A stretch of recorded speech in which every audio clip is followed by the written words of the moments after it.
You already listed it, so you can find a copy of it, please, if you want to. Thank you. Okay. Oh, right. Okay, so we have quorum, so I'm going to call the meeting to order. It is 5:18. This is the Wednesday, October 22nd, 2025 meeting of the Climate Smart Kingston Commission. My name is Julie Noble, and I am the Sustainability Coordinator for the city, also this chair of the commission. With us, we have voting commissioners, Emily Chesson, Kat Carroll, Anthony Fitzpatrick, Kelly Huber, Roberto Rivera, Hal Truman. We have non-voting member Kevin McAvoy, remote online, and excused, we have Beth Abroad and Melissa Iachetta. And we have two guests today, Phil Shuttle Green from the Parks Department, Sustainability Office. Would you like to introduce yourself for the record? Hi, my name is Ravi Bhatia. I'm a MBA student at Bard College, and I'm doing a project with Climate Smart Kingston. Very good. Would you like to do any official public comment at this moment? So, Great. Welcome to, Robert, could I get your name, the spelling for the minutes? I'm keeping the minutes. That's why I'm up here. first name is Ravi, Ravi. Okay, great. and the last name is B as in boy, Hatia. Okay. Got it. But Got you. great. I am still expecting Dan and Jake, and I need to pull chairs on, I guess, to the table, but just be aware they may want to sit with us. So welcome to our guests. Are there any modifications to the agenda?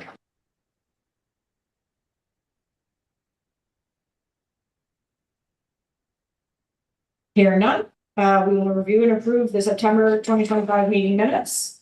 Prior to a couple folks' arrival, I was just telling Kevin. This is the Climate Smart Kingston. Yes, it is. We just started. I'm Julie, the chair, and you are? I'm Michael. Michael? Percy. Michael Pershing? Michael Curcio. Percio. Okay, yeah, I'm sorry. I a little can't hear as well here. Okay, when you're at the far end. Great. Thanks, Michael. 15 minutes. Okay. For meeting, so. Jake Strauss, 1S, Zane McDonald is removed from the commission members. Right. I just changed Repair Cafe from October 11th to October 18th.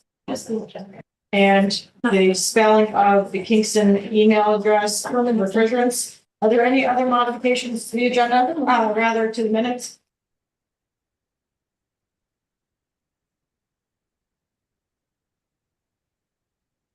Hearing none, I need a motion to approve the minutes as amended.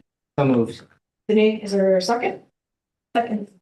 Second by Kat. Any discussion? Yeah, who made the first?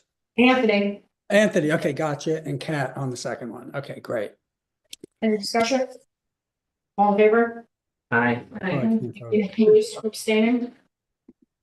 Okay, Carrie, thank you, Kevin, for putting that together. Thanks, Kevin. Hey, All right, so moving on to organizational procedures, membership renewals and application. I have had one application received in the last month from a city resident named Troy Shaheen. Troy was not able to make the meeting today, but has been encouraged to come to future meetings. Troy is the communications director for a global climate and energy organization called Clean Air Task Force. Oh, I know them. Yeah. Maybe you know Troy Shaheen. Cool. So I encourage Troy to attend a few meetings and see what they thought of it, as I do for everyone. There is one single voting commissioner vacancy on the board and two non-voting commissioner vacancies. So that's where we are with membership. Moving on to old business. So 25 focus initiatives. I will pass it over to. Okay, so since the last meeting, we have focused mostly on the battery storage readiness. And so we had Kat, Jake, and myself. We met once, and then to kind of go over our recommendations, and coming out of that, we set up a meeting with NYSERDA's, or we asked Julie. Julie reached out to NYSERDA's clean energy siting team to basically, because we had some, coming out of our internal regroup, we had some questions about the model solar law for battery energy storage and the model permit for battery energy storage. So Julie reached out to the clean energy siting group that provides technical assistance to municipalities. So we could ask some questions. We had a meeting with them, which was very helpful. They went over a bunch of substantive topics with us, and then we regrouped earlier this week and talked about kind of next steps. And I think our recommendation is that the city should consider moving forward with updating its zoning code to incorporate battery energy storage. There's currently a gap there. And to what else did we say? This is why this memo got written. And to incorporate battery energy storage into the comprehensive plan. And also consider adopting a permit for small scale battery energy storage systems. And so kind of coming out of that regroup, we talked about the best next steps, and it was recommended that it would be helpful to kind of pull together a memo for the mayor to review of like why this is something that the commission thinks is important, and what some of our recommendations are for the city to consider. So I said I would take a first cut of drafting a memo for us to review together as commissioners to see if it's something that people support. And if so, then would work on coming to a final version, and then submit to Mayor Noble for review. The purpose of the memo is twofold. One, I think, is to lay out like why we think it's important for the city to consider taking like proactive planning approaches related to battery energy storage, and then what our recommendations would be that the actions the city would take, and then we're looking for feedback from the mayor on those proposals, and then also his recommendations on the most appropriate way to take these initiatives forward if he was to propose them. So that's kind of, I guess, the summary of what we've discussed. And for the way the memo is set up is kind of the purpose. I provided just some background of what's been going on with energy storage, battery energy storage in New York and our region, and then some of our recommendations. And in conclusion, I realize it's a little long, but it can always go shorter. Well, am I interpreting the draft correctly? This is New York State? No, this is local. So like it could get taken out. Like I see the global, there's 79. Do you review what we're looking at? If you don't want to, but if you want to, there you go. Yeah, so I mean, the purpose, so just, I guess, the purpose basically lays out kind of what I summarized to you all. The background, I just tried to provide some background on New York State and what our goals are and kind of why we're probably seeing an increase in energy storage systems being developed in New York, and then trying to lay out just kind of some of the major concerns at a high level, and then kind of some of the what the state's been doing to try to address those concerns. But then, like, by that effort, there's still these challenges. So this was just like a graph that I saw in a report I was skimming that I thought was interesting.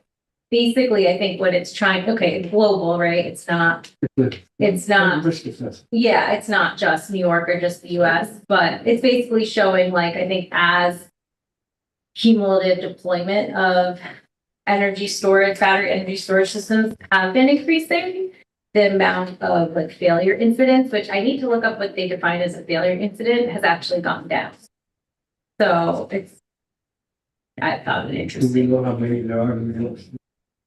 How many energy storage systems are in New York? We can find that out. I don't know it off the top of my head.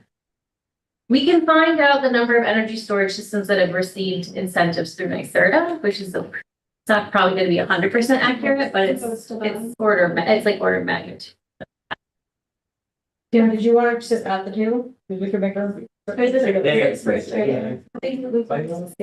Yeah. No, the orange bar is a failure incident.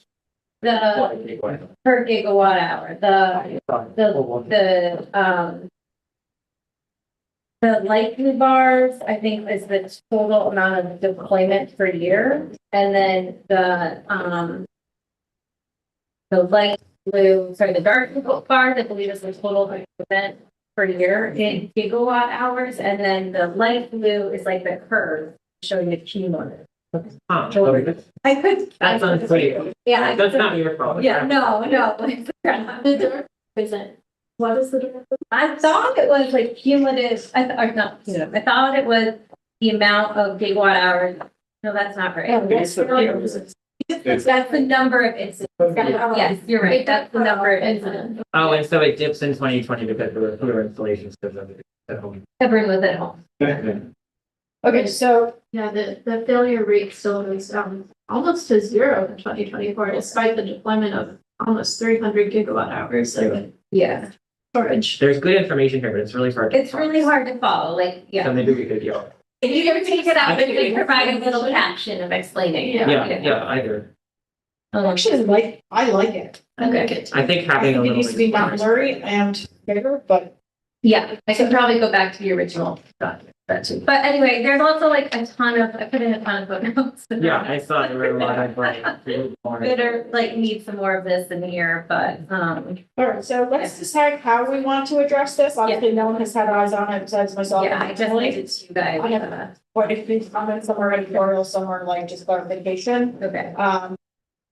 But no one else has actually read it yet, so, in terms of process, would folks like to go into it now? Would you like to digest and come back in a month? I Yeah. mean, there's part of this, it's like, for every moment that something is not happening, Yeah. something else could be happening. Yeah. And there's also the, how much time you want to spend in a meeting wordsmithing. So, Yeah, I would be interested in hearing what feedback you had on reviewing it. Okay. And then if we want to give everyone the opportunity to send more feedback, email or something, and then we finalize it at the November meeting and send it along, maybe that's okay. okay. I don't know. Is that fast? Does that seem fast enough? yeah, Also finalize it in between meetings potentially. If we give- could come up with, if people give feedback, I'm happy to produce like a final version or like I could send it out prior to the meeting and ideally people could review it and then we could have a final decision if we want to move forward. You could also deputize Emily to take our comments, finish it, and send it in between again. Okay. Yeah, I think that would be a good. yeah. Let's start chat. And I can put it also to make it easier for people to give comments, I can put it in a Google Doc. And then we can share. Kevin, do you have a This comment? this is the memo that will go to the mayor that you're reviewing? Yes, and you have Okay. no eyes. Oh, and you don't have it. I can forward it to you. Sound great. Okay, so here are my comments. Somebody Summer. can email it at some point, that's fine, no problem. I'm actually not gonna do that right. now. I'm listening to Julie. I'm going to just read all these and then I will either hand you this piece of paper or I will scan it and send it to you, because I might make it pencil kind of guy. Yeah. Just when we reference Climate Smart Kingston Commission, it should be Climate Smart Kingston Commission. Okay. On the third line of purpose, you use the word controversial. It is controversial. But the technology, we are not seeing the technology. I would take that word out. I would take that word out. Okay. I think that in any memo that is being sent, this is going to be able to be foiled Right. and or shared, and we don't want to perpetuate that anything is controversial. It's just not nice. Yeah. Anytime you're using the word mayor, you should capitalize it if you're speaking about the mayor. It also seems in a strange tense, like you keep referencing the mayor as a third person, but this is actually going to him. Sure. So you Okay. can change. the word So like tense. your, Yeah. In under footnote 1, there's a third line that says, and can also add info on proposed projects. That's an open issue that still needs to be addressed. Yeah. You referenced Footnote 2 is the exact same footnote as footnote number 7. And in Okay. both of them, you use the term that you reference the Alcazar project. I don't know what that is. Hey, Jay. Oh, that's the town of Ulster project.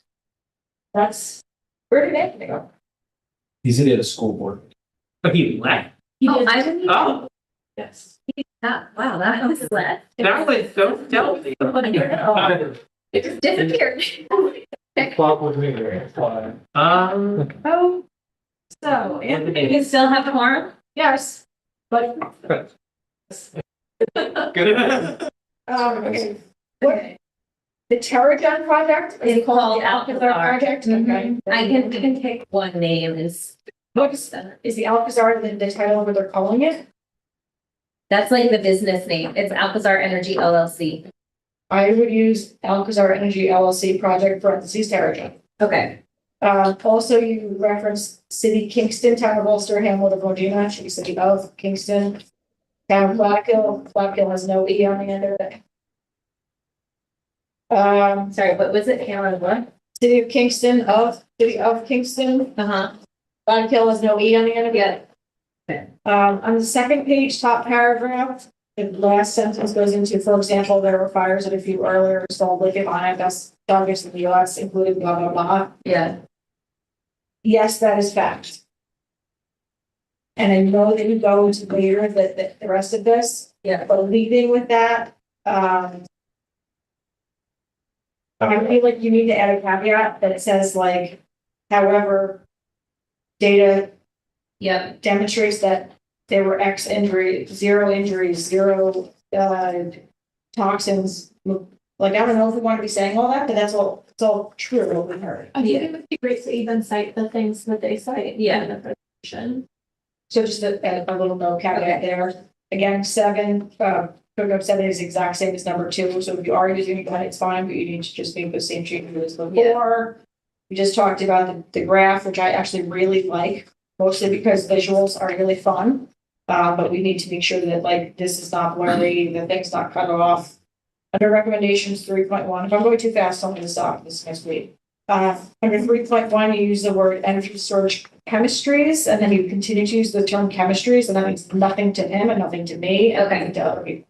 Okay. So technologies, examples, whatever the other word is, but energy storage chemistries means nothing. Okay.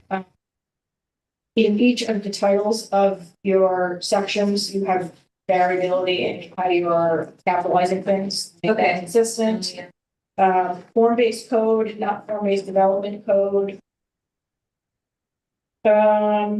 3.2, the second bullet, you say that we want, and I agree that we want to identify the transect zones where small scale and large scale battery storage is permitted and update the transects.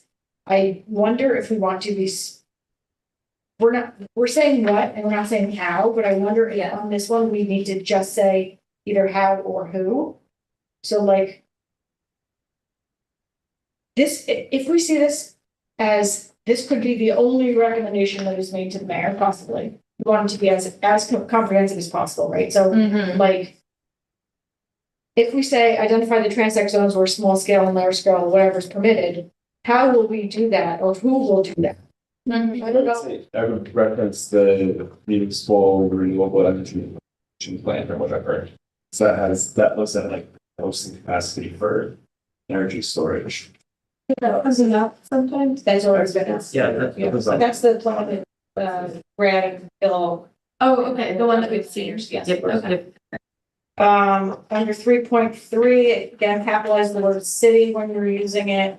In this one, we should be referencing Bedford, so Bedford has draft policy, draft local laws. I asked for them. They told me that they're in very draft form. Do I still want them? I said yes. Yeah.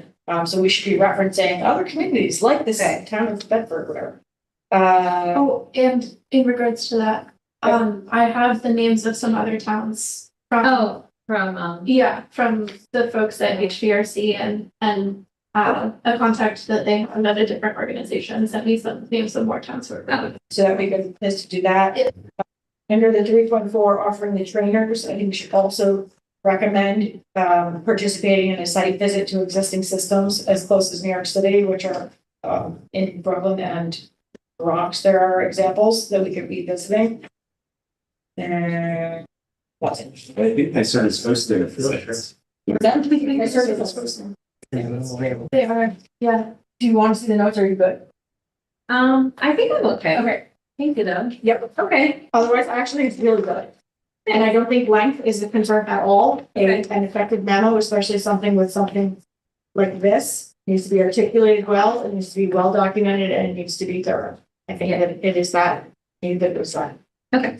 Can I offer two suggestions? Yeah. And then just write it. One that I don't think we talked about this, but captioning the graph. Yeah. And then two, I think sometimes people don't even understand what the purpose of energy storage is. So if we could add like a couple sentences stating like, and maybe we don't want to dive into this, but in a system with like intermittent renewable energy resources. You just put one sentence in, but I could, maybe it's not in the right spot, or maybe it needs to be more. So, on the second page, the third sentence, after in addition, the environment provides many benefits. But maybe that's one not the right spot, or also it can maybe be written better. Yeah, so the thing is, thinking about here, one is like, this is not a public educational campaign. Yeah. He's definitely first in it. I mean, the other day, he and I both participated, so the same person, Bill Overcurve, that presented from NYSERDA, has made one presentation so far, and is making another. He made one to, the New York Conference of Mayors, so all mayors, and then also another one that's coming out specifically just for, county supervisors and mayors. But yes, our mayor is versed in this, so you don't need to get into the nitty gritty. But if we're getting to like education, I was literally at something the other day when someone said, same question, is it, are you storing batteries, or are you storing power from batteries, or are you making batteries, or what is battery storage, right? So I don't think that in here needs to be articulated, but it needs to be top of the mind when we're talking to like, anyone else besides people who are already educated. Where is that stored energy going? Into the grid. Well, it depends, whether it's a behind the meter or front of the meter battery. So if it's behind the meter, it could be going to feed power needs for a business, directly to a business or a home. And then if it's in front of the meter, then it would just be going directly out to the grid. Would just flow them wherever they need to go, wherever they're needed. So, and like most of so it's a mix of what you're seeing. Like some people are installing batteries at their houses or their businesses. Other people are installing these. What's causing a lot of the discussions, to put it mildly, locally, is these large scale batteries. So they're like big lithium ion battery containers. They're usually stacked next to one another.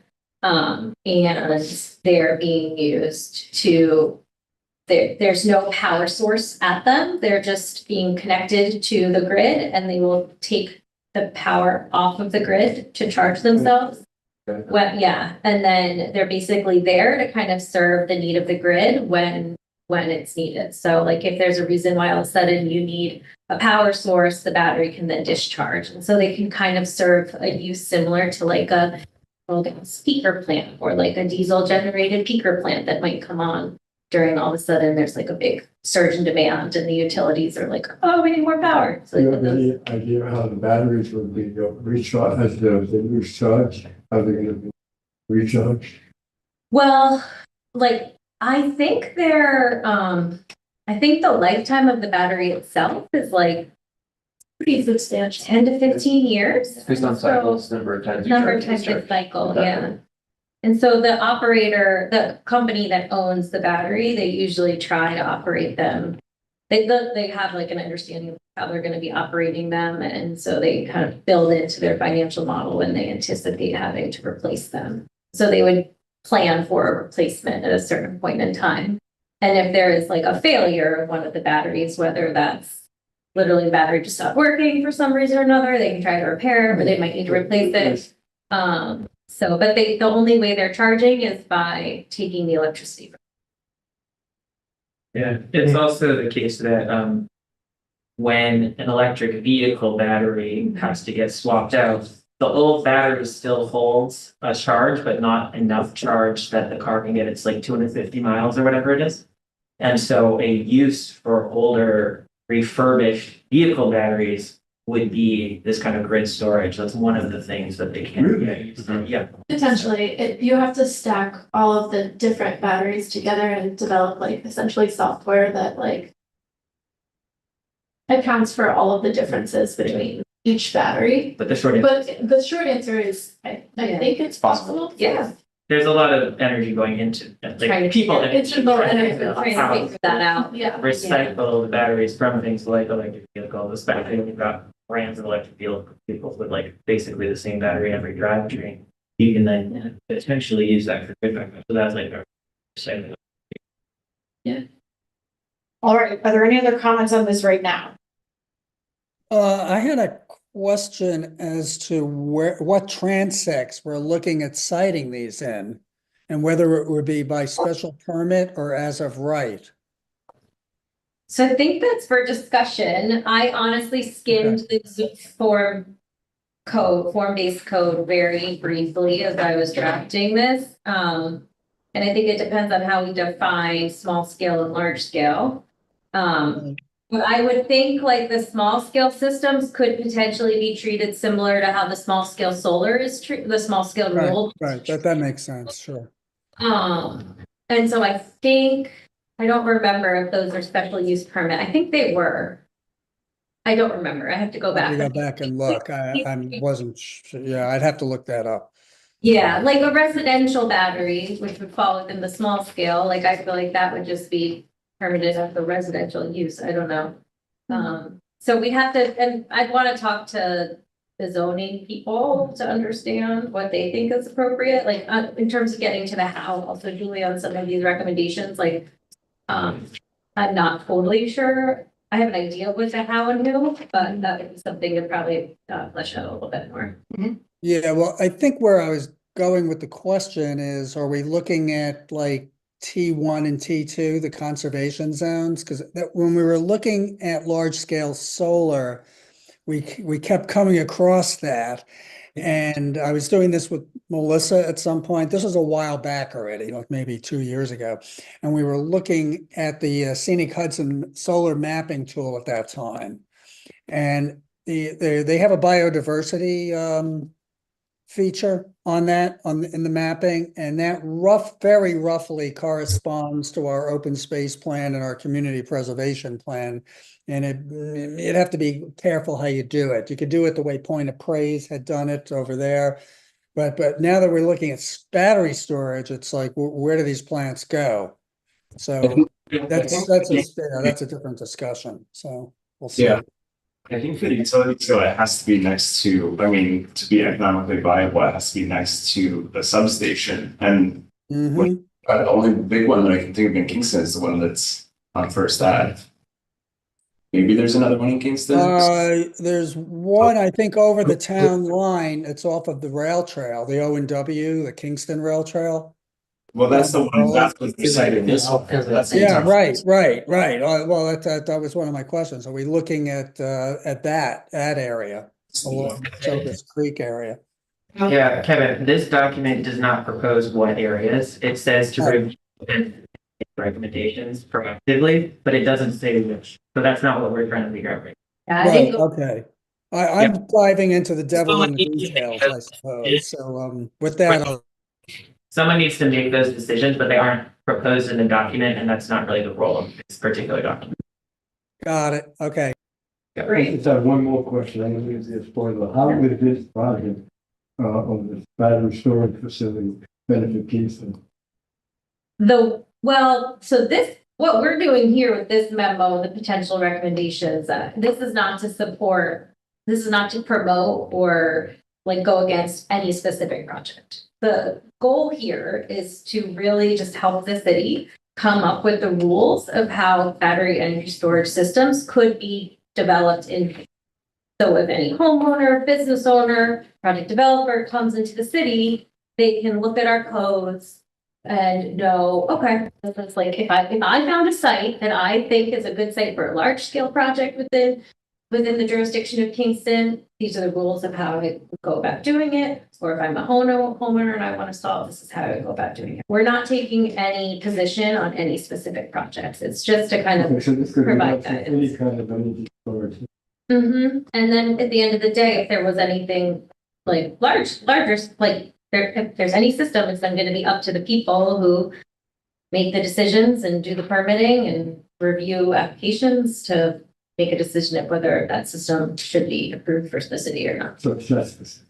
It's not specific. Right, yeah. Well, like, to that point, Oh, sorry, I was just gonna say, I think the role of this document is suggesting that those decisions get made proactively so that when people want to install batteries, whether it's at their house or for the whole grid, the rules are really clear. Because when the rules aren't really clear, you get fights. Yeah. And that's the thing that I think we're trying to avoid.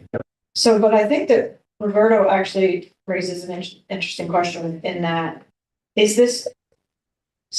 does this need to be specific to lithium ion batteries? Well, so that's, I was trying to be like, so in it, I was kind of putting like lithium ion battery energy storage systems. And so, and then that's why I was also talking about other energy storage, I call them chemistries, but other energy storage technologies.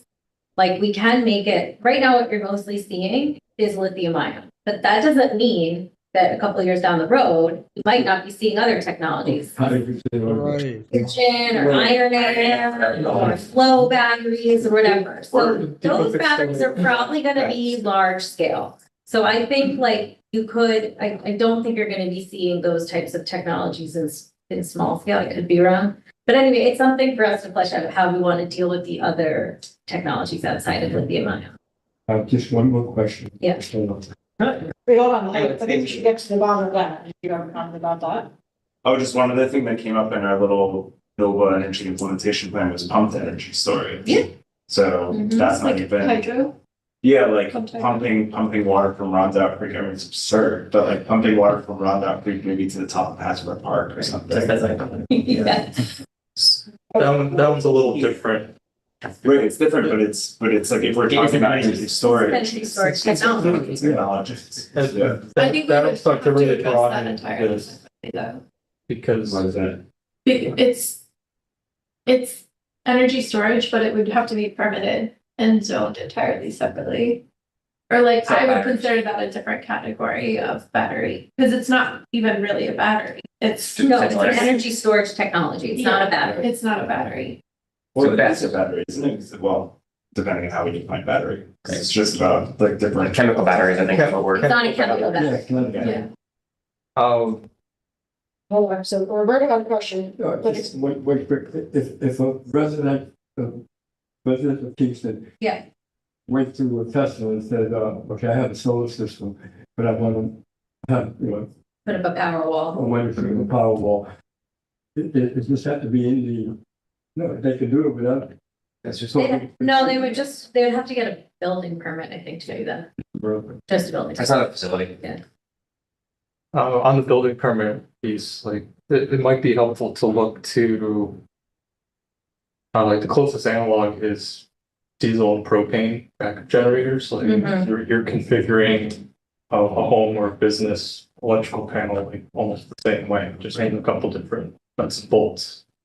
So like, but backup generators, propane, gas, diesel, those are not mysterious to like the building department, I don't think. Right. I think the building So department drawing actually, that out, drawing that connection.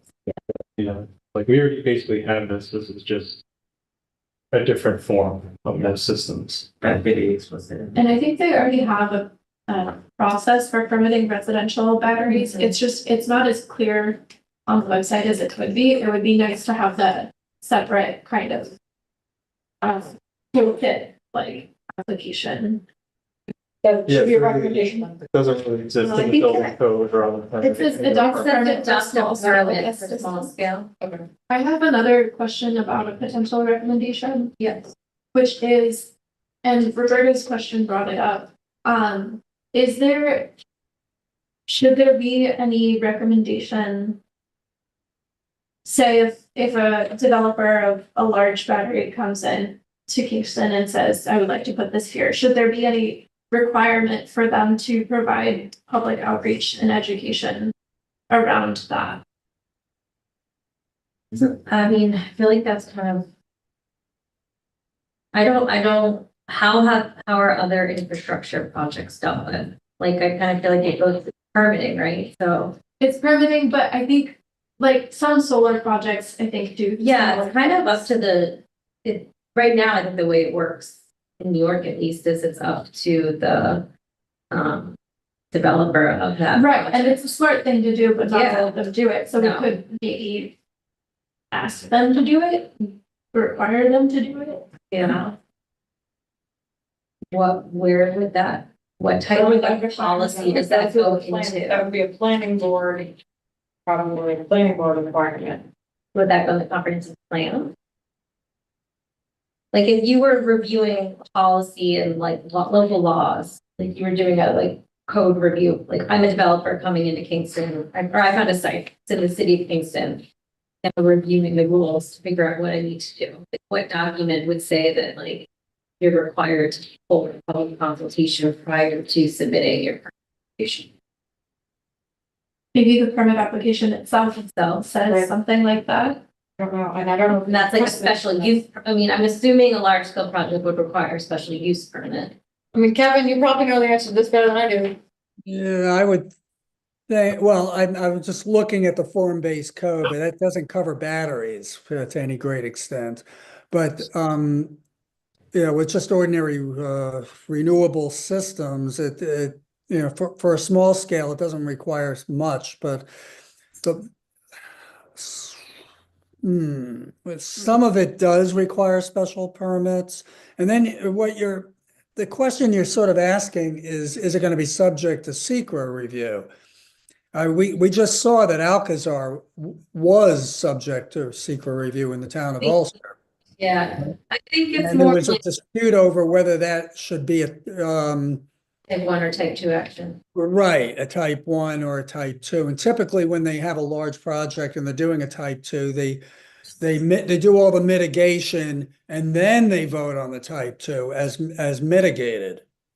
It isn't that it has no impact, it's just that the impacts are mitigated. So Yeah. there's a couple of questions here. When you say you got referred to planning, typically they would start looking at, is it unlisted as a type 1 or is it type 2? You're saying though, this is all before any. Yes, this is all discussion would happen. before, I just. Yeah, I just don't I know don't the know. mechanism. I think it's a good idea. I just don't know the mechanism for requiring it. Yeah. Maybe it's a question for. Because usually consultations are required at some point, so Mhm. that's why people do them. Right, Or it's a very like, it's a company that's a very, entity that's like very much believes in a lot of outreach and education, so they try to do stuff. right. I'm just cautious about this one because like I'm trying to think of what other analogous things there would be where it's like, well, Yeah. someone wants to put in a water bottling facility, we make them have a public hearing? Like Yeah, what that's what I was triggers thinking a too. public hearing? I don't know that I was even thinking public hearing necessarily. Just look at You were that. thinking just like an open house. Yeah, Like, hey, Just we're like- doing this project. Come listen and learn about it. yeah, like, Or what Kind of what like- triggers that? The fact that it's what's triggering that over some other thing coming into our community that we want people to know about? yeah, maybe nothing. Maybe it's the same as other large infrastructure projects. I just think that with the level of discussion that's happening around these projects across the entire state, it would be helpful and potentially mitigate some concerns if people were aware of the project before they see the permitting application pop up. I don't know. There could be like a lot of other things that could be built in a community. People could say, why did you only care about my opinion for battery storage? But you didn't care about my opinion for putting. This may be opening the door for you. But why is it? Residential development Yeah, residential. Z, commercial property Y. Yeah. Yeah. I feel like that in itself is saying, we know, we're acknowledging this is controversial, so only for this are we gonna say our public hearings required. I don't think I can support that unless there's like a precedent, or B, like, why are we saying that that deserves this?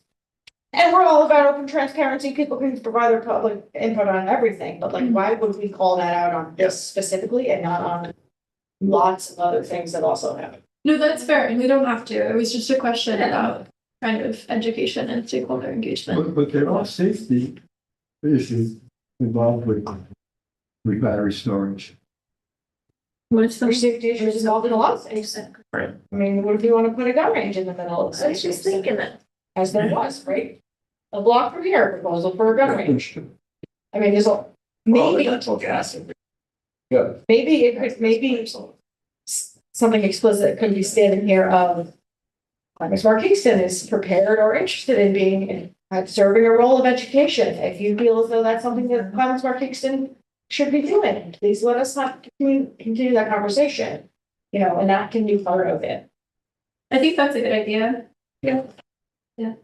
Do you think, and I wasn't sure if this was going like beyond the purpose of this, but like putting in some sort of table that like, you know, lays out the risks and then like the mitigation measures for these types of projects? Like, it's, okay, there's fire risk, but, I don't know. I was gonna say, if you're gonna do that, I think adding frequency is really useful because as with anything, like you have mechanic shops catch fire, how often does that happen? Yeah. It's like, yes, that's possible. When it happens, it's a bad thing. How often? Right? Yeah, I think putting that in the same table would make sense. So yeah, if you're gonna say like, okay, we're worried about this risk, it happens this often in the year 2025. And here are some of the things that are in place, like we have special training for the fire department. Yeah. This, you know, fail safe, this fail safe, and this fail safe, like what are the required things? Does Kingston want to require anything above and beyond that above and beyond? Or suggestions for things that would be above and beyond that Kingston could require, yeah. could also go. And I don't know if we need to go to that level of detail in this memo necessarily. Might be helpful for But this. One like, okay. I mean, this came up I was in a meeting today where there were multiple presenters talking about how battery and like the lithium battery plants are safe. Which there is like a bit of a framing issue that I feel like it's a little off in all of these meetings. We're just constantly being told that it's Yeah. safe. And one person in the comments had a question that is actually sort of bouncing off what you were just talking about. Yeah. It was like, okay, how does it compare to the risks of natural gas or propane? Right. And like to see those things compared to each other, I think if indeed these are really safe, it would reveal itself. If it's like, oh, look at that, propane tanks are actually way more dangerous than these things. Yeah. If that's the case, but I have yet to see that information, so I don't know if it's the case. Maybe that's the reason we're not seeing it, I don't know. Right. To me, it's like putting It's not as many road of them. crashes next to plane crashes, and be like, you're this many Right, times exactly. less likely to be hurt in an airplane than a charter. Like, Totally. There's also just like there is a bit of a volume like challenge. Like there's just, 3,000 units or whatever. well, no, I was thinking more of like just in terms of like number of installations of these types of technologies compared to like the number of propane tanks. Right, so and, you like- do it per Oh, I see. what way you're of being saying. normalized. Yeah. If that information doesn't exist, we can't. Yeah. If it does exist, We should. sure. Okay, are there any other comments on this? I'd like to move on to the rest of the agenda. The only other thing I did send you, this is not related to this, I just don't know if that would be interested in this, is just out of curiosity, I did look at like the interconnection queues to just get a sense of how many projects are being proposed in Ulster County. I pulled the data for the NISO queue, so that's gonna be your really big, huge projects, and then I pulled the data for Central Hudson, so those are gonna be your smaller scale. So I did send you the docs. If anyone wants to look at them, I'm happy to pull them up for a minute, just so you can see, like, it's interesting, you can see, like, it gives you the look, substation look, like where they plan to interconnect, so you can see the town, that's how I was able to like pull the towns where these large scale ones are proposed, because it's basically like, you find this, like, where they're looking to interconnect and Google that, and then you can kind of locate where the town is. So like, maybe these projects haven't submitted anything yet, but they're in, the large scale ones are in the cluster study right now with the NISO, so they're figuring out right now like what their costs of interconnecting to the grid are gonna be, and then based off that, they'll make decisions about whether they're gonna move their projects forward or not. And then the smaller scale ones, those are just interconnecting with Central Hudson, and I sorted the list so that you just see the ones that have paid their interconnection deposits, so those are ones that are like really gonna happen, and there's a lot out there that like haven't done anything yet, so we know. But some portion of that is in the city. I think a few of them were in the city, yeah. That would be good. And to hear. then some of them I wasn't sure, if they were in the city or not. It's the problem we ran into. 2401. Yeah.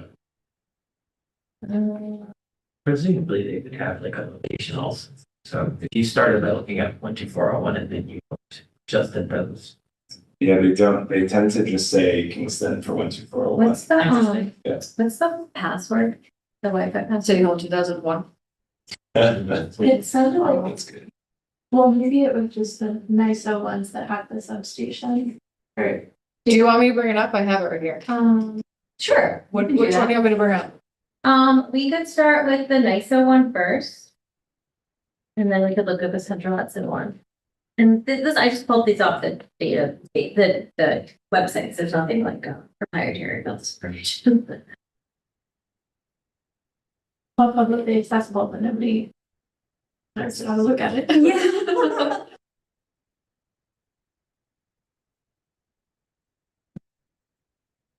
Okay, so this is it's called the interconnection queue. It comes from the NISO. I didn't look at the full queue. That's the tab to the left. I just looked at the projects that are going through this thing called the cluster study right now. It's like a, I don't know, 18 months, a 2-year study process that projects have to go through. So these are the projects that are like most likely to potentially like be in the development pipeline right now. You could also look at the interconnection, keep that tab, I didn't look at it, to see what else has submitted interconnection applications that didn't make it for this cluster study, but will likely be going into the other one. So, and then I sorted it by Ulster County. You can see in column J, you can sort it by county. So I could also do it by, you could pick all the counties in the Hudson Valley, or you could do it by the load zone. So basically what each, column is telling you, so that point of interconnection, this is telling you where they plan to interconnect their project. And then if you scroll this way a little bit, Julie, you can see so this is going to be the name of the company that's submitted the application. So you can see Terragen is here. Then the project name, the date that they submitted their interconnection request. And then I also, it's okay. No, it's okay. I also sorted this by technology type. So ES is energy storage. If you unfiltered this, you could see all the different types of technologies that are currently proceeding through the cluster study. And then what you can see is this is then telling you this SPWP. This is telling you the size of the project in megawatts. SP stands for summer peak, WP stands for winter peak. Don't worry about it, but like. It's actually more different on like a solar system. Yeah. So basically what you can see is, so there's this project here is for 150 megawatt battery. And I forget what town it is. Alcazar is interesting. This is the Terragen project in the town of Ulster. They've actually submitted 2 separate applications. So right now we're talking about how it's in their permitting application, they've submitted a permit application saying it's a 250 megawatt project. In their interconnection application, they've actually done 2 separate applications. So they're right now getting studied for a project that's 100 megawatts and a project of 150 megawatts. Now, I don't know if they're doing this because they kind of want to see what the costs come back with. And like, maybe if it's too expensive to do both of them, they're going to drop one. Interesting. So I don't know their rationale behind that, but there's some reason why they're doing that. And then the other thing you can see is, okay, so this is the megawatts, the capacity of the project, it's energy storage. And then you can see here, it's telling you the minimum duration, full discharge. This is telling you the amount of hours that battery is. So these are all 4-hour lithium ion batteries. So then basically you take the 4, think times the capacity, and then that gives you the total capability of that battery. So this battery at 79 megawatts at 4 hours could like have a 316 megawatt hour capacity, like capability. Oh, so that's the one in Lincoln Park is big. It's big, yeah. And so then if you keep scrolling over, then I tried to do my best to figure out what, I just put AHJ for town. But I don't know, I couldn't tell if this one here is in Kingston or not. You all might It be looks like it's better Yeah. at that. Looking on the map, it looks like it's up by the old IBM plant. So probably town. As in, That's also- I Park 87. Are you talking about Lincoln Park? Yeah, it's like over. That on was the Ulster old Ave, glide like, path, isn't it? There's nothing, it's close that's to what they like, were called. Because the substation I'm looking at is on Voices Lane. Yeah. In Lincoln Oh. Park. yeah, so I don't know exactly where that is, but that one's being studied. So that was the only one that I thought could potentially maybe come into Kingston, but then the rest of these are in other towns in the county. So none of these, for the record, are actually in Kingston itself. No, but they're around us. Well, there it tells you, it says East Kingston, but I don't know if you would really call that East Kingston. It's actually the Flatbush Ridge. Behind the, yeah, sort of behind Coles, somewhere in there. That's where they were gonna do this. None of this Oh, is the really? city. Yeah, so I don't think any of this stuff, but like this is just like if someone was curious, like what's coming to the county, like this is a way to find out. Doesn't mean all these will go through, but this is, I feel like, a good indication of like potential projects. And then if you wanted to understand more, you could just look at the interconnection queue and those will be projects that have submitted applications, but I did sort it all. So it's gonna be all technologies, all counties and stuff. It's really. Yeah, it's a lot. And then if you want to just pull up the other spreadsheet, it can be Central Hudson. You're coming up at an hour into the meeting. Oh, okay, I can stop. You guys can look at the Central Hudson stuff. Those are smaller scale, so those are less. Okay, so do we want to look at this or do we want to? I'm checking. I'm not saying. I don't need to show you guys. All right, let's look at it. You took the time to do it. We're gonna look at it. Looks like there might be a threshold for energy storage, like 150 megawatts is tops. I didn't see any that were bigger than that, so that's probably why they split up their Well, application. Yeah, oh, you mean like Two systems. Like, Okay, so for their seeker, they have probably combined. So yeah, I wonder. So this is just from Central Hudson. I'm sorted this by projects that have actually paid interconnection deposits. So there's more in here. But you can see there is one in Kingston, that is solar and storage. You go over just a little bit more, Julie? Yeah, the ESS, that's the storage. What is it? Photovoltaic energy storage system, but they're all, So The battery PV, with. yeah, so PV is gonna be the solar. Most of these are paired, solar and battery paired. Otherwise, I don't think you get a rebate for storage, right? Oh, you do. You do now, You do now. yeah, As- and that's recent. it's very recent, yeah. I don't know, so there's a couple, these are all They're- much smaller though. they're all, yeah, so anything going through Central Hudson's queue is only gonna be, the max you're gonna see is 5,000 kilowatts or 5 megawatts. 'Cause Yeah, how that's big the- is the one on the? 375. That's good.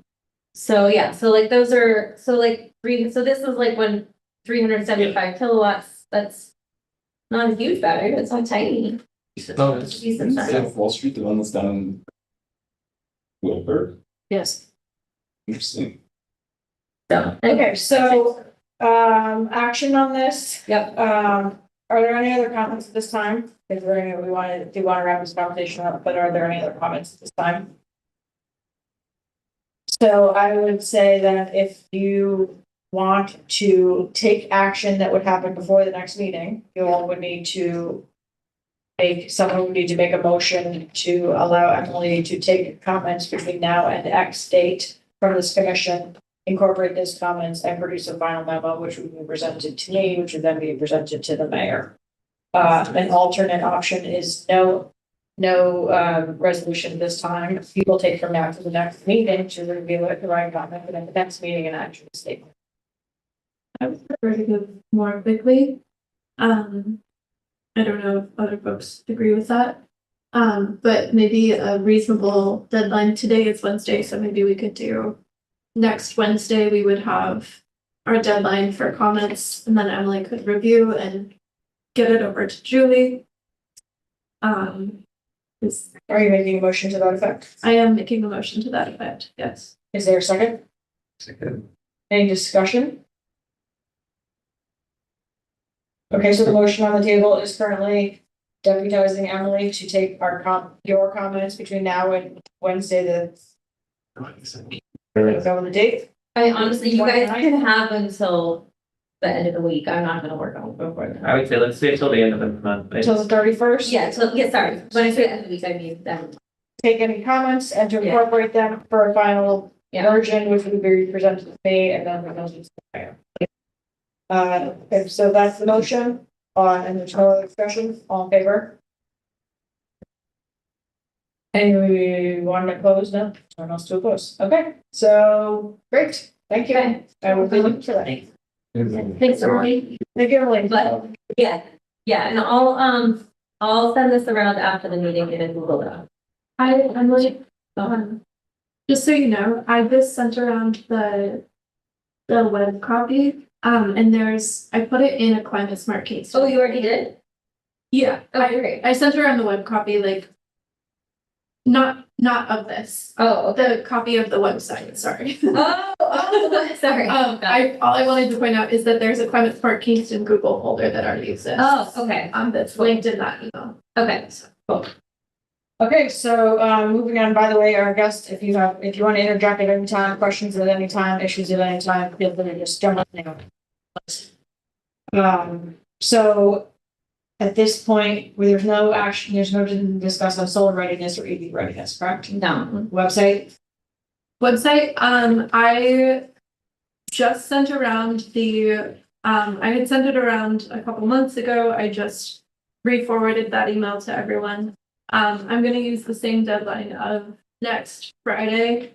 If you could get comments to me by then, if you have anything you want to change. I am going to make a couple edits, just regarding, I believe the EV tax credit has ended or is ending soon. It ended, and so, I need to make a couple adjustments of like that sort of thing where there have been a couple things that might be a little outdated since I wrote it in June, whenever.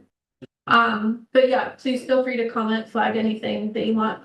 And if there are structural things where we think we could add like more text on a specific subject, or like, I'm happy to take any sort of edits whatsoever. It doesn't have to be.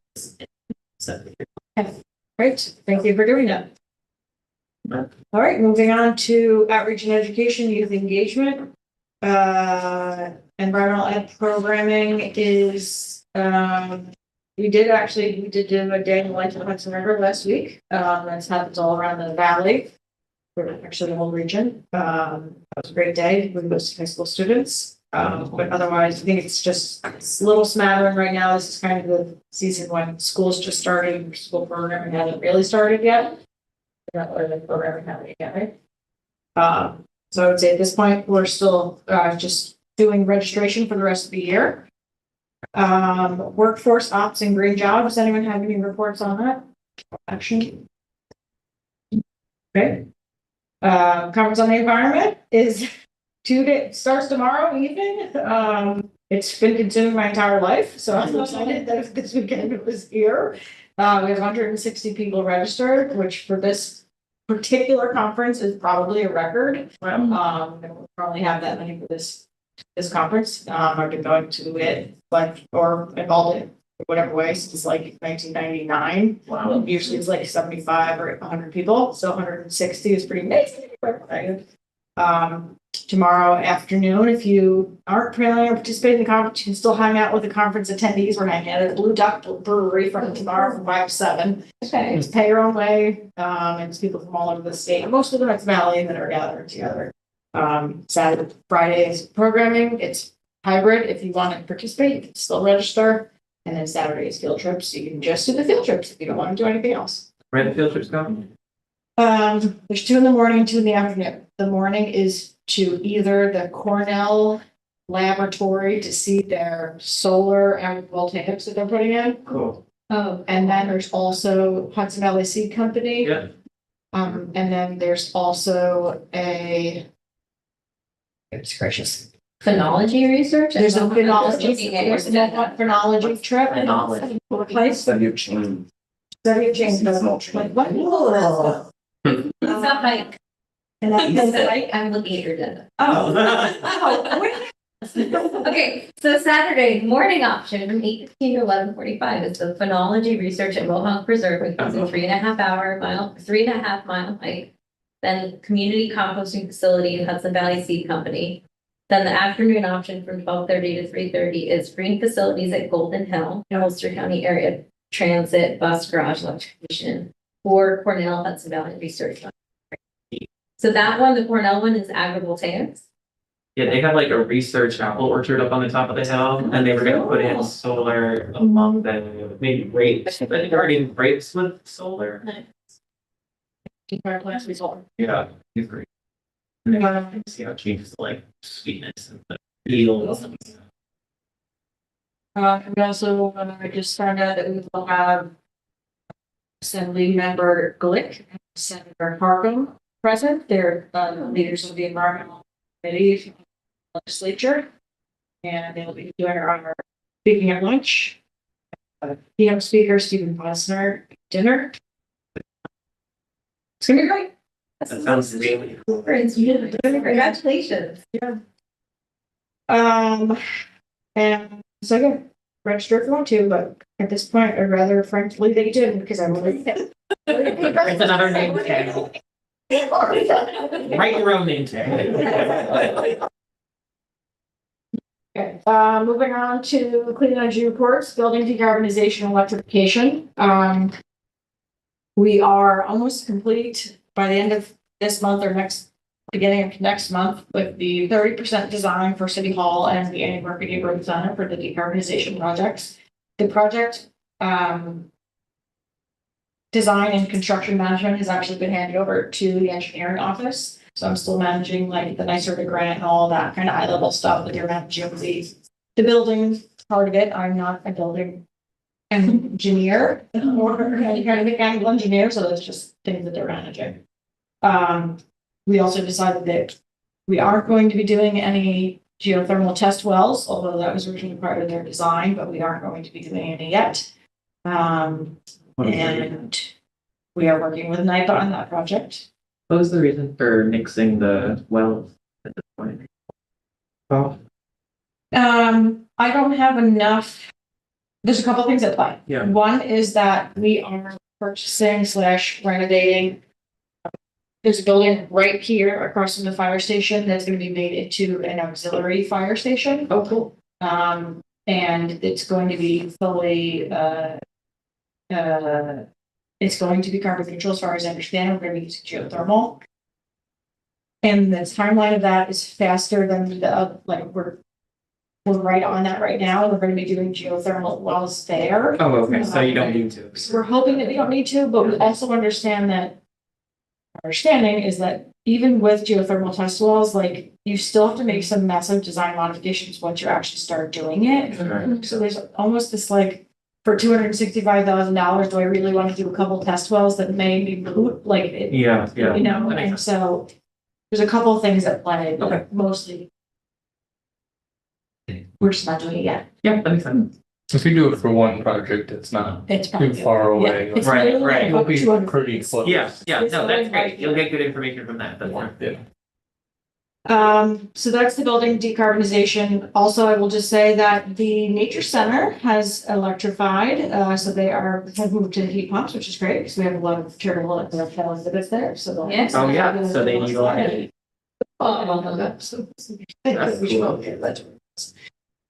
Thermal Energy Network, we had a meeting the other day with the technical assistance folks that were doing an evaluation of the wastewater treatment plant, and they came back with some recommendations for how to capture the combined heat and power system down there. So we're gonna be looking at that as we move forward, but we haven't gotten any more progress on sort of the bigger thermal energy network advancement that we're looking at. Kind of working on a couple things at the same time. This was the wastewater treatment plant. Were you at the wastewater treatment plant meeting, the thermal energy network meeting? Yeah, is there anything else that I should add? Hmm. You're muted. I didn't attend at the wastewater treatment Okay. plant. Okay. All right, well, then. Not recently, no. Anyway, that's still, there's still more to be determined on that. Municipal solar installations. The pool is done and the Roundout Center, AKA Alvo Brown Community Center, is at least 50% done, if not 75% done. So this is the building on the corner of Spring Street, Broadway. You will never see the solar panels. That's okay. It's a bi-level roof. One level is done and the other level they are working on right now. And they told me it'll be done by Friday, so. That will have at least as much as we have on the Andy Murphy Center. So now we'll have the Albert Brown Community Center will be complete, the Andy Murphy Center and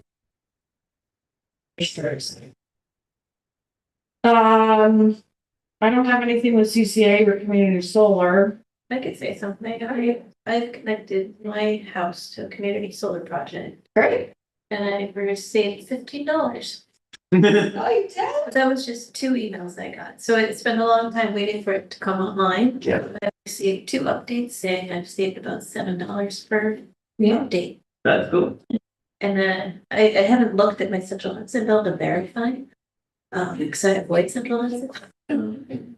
So yeah, sounds exciting. Just, I'm on one, it takes a little bit of time for the bills to all catch up with each other. Okay. So, but it, You're on the Kingston one? Yes. Great. So you can be our, how's it going? Oh, well, Perfect. that's great. years. It'd be like 10% per bill. Yeah, and actually if you got into the Kingston one, you're at 15%. Oh, yeah. Wasn't there like 10% for some, 15% for others? Oh, I Yeah. Depends on how you qualify. I think I'm at 10%. Okay.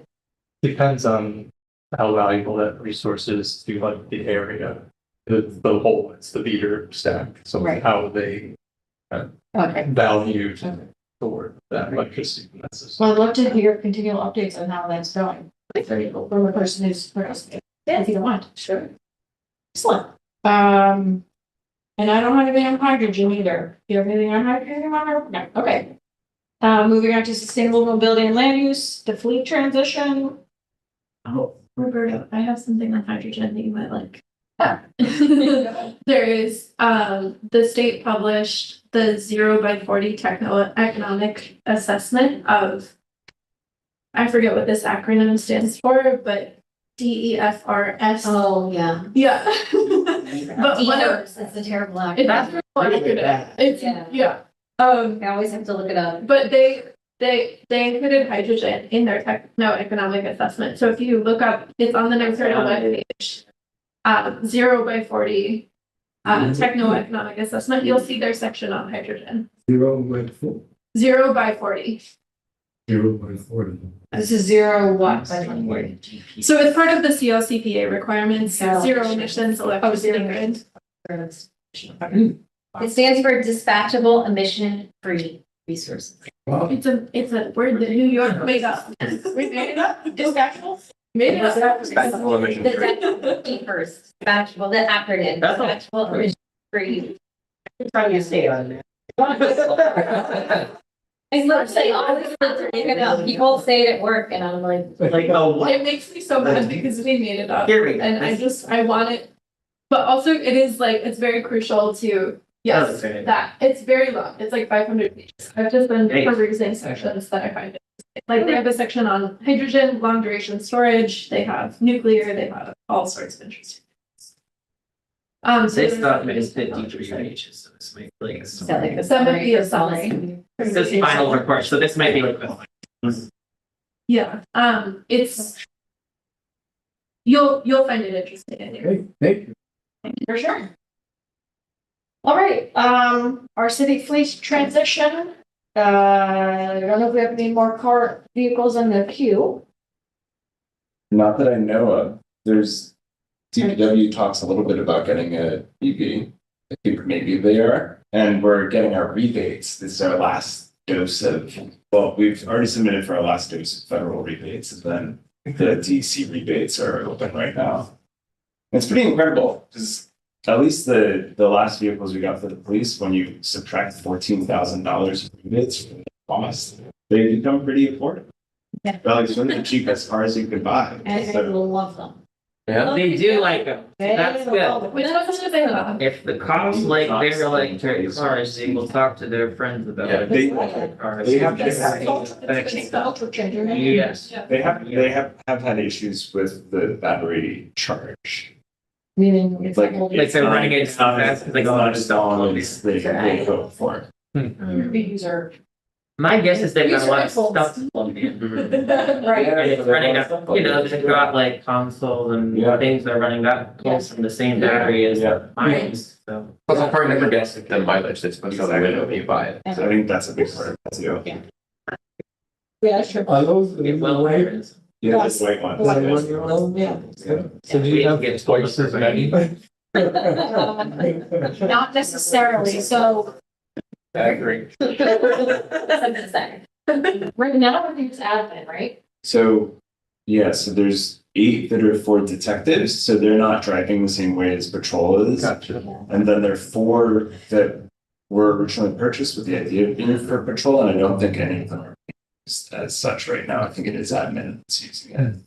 And where they be reached? Not patrol cars. They installed 3 chargers that At the are like police relatively station? fast at the police station, Okay. yeah.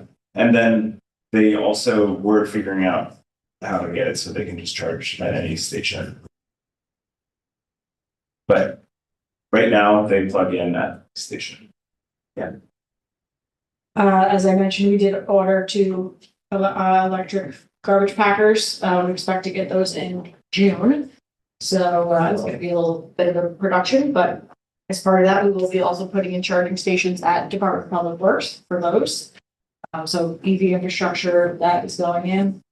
The one at Deep Stadium isn't in yet, but it should be in by the end of year. A little bit of a delay because the design was different than we thought.